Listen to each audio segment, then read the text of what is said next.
জলে ডুবে মর্মান্তিক মৃত্যু হলো 4 বছর বয়সী এক শিশুর। ঘটনা বুধবার দুপুরে বিশ্রামগঞ্জের আমতলী ওয়েস্ট করইমুড়া এলাকায়। মৃত শিশুর নাম ঋত্বিক দেববর্মা। বাড়ির পাশের ধানি জমিতে জমা জলে ডুবে মৃত্যু হয় ঋত্বিকের। ঘটনাকে কেন্দ্র করে এলাকায় নেমে এসেছে শোকের ছায়া। বিশ্রামগঞ্জ থানার অন্তর্গত আমতলী ওয়েস্ট করইমুড়া এলাকার বাসিন্দা সঞ্জয় দেববর্মা। টিলাভূমির উপর বাড়ি সঞ্জয় দেববর্মার। অত্যন্ত গরিব পরিবার। সঞ্জয় দেববর্মার বাড়ির পাশে অর্থাৎ টিলাভূমির নিচে রয়েছে ধানি জমি। টানা দুদিনের বৃষ্টির ফলে ধানি জমিতে জল জমে জলাশয়ের রূপ ধারণ করেছে।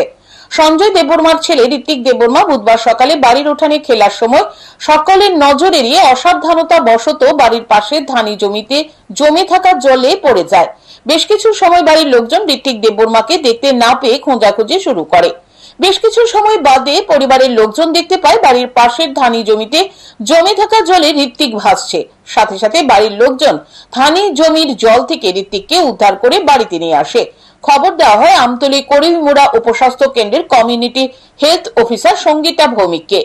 ঘটনার খবর পেয়ে সঙ্গীতা ভৌমিক সঞ্জয় দেববর্মার বাড়িতে ছুটে যান। সেখানে গিয়ে পরীক্ষা নিরীক্ষা করে ঋত্বিক দেববর্মাকে মৃত বলে ঘোষণা করে দেন।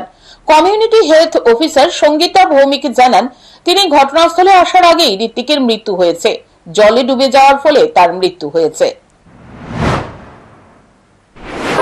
দেখলাম যে বাচ্চাটার পালস চেক করলাম, দেখলাম যে অক্সিজেন সার্কুলেশন বন্ধ হয়ে গেছে, পালস বন্ধ হয়ে গেছে।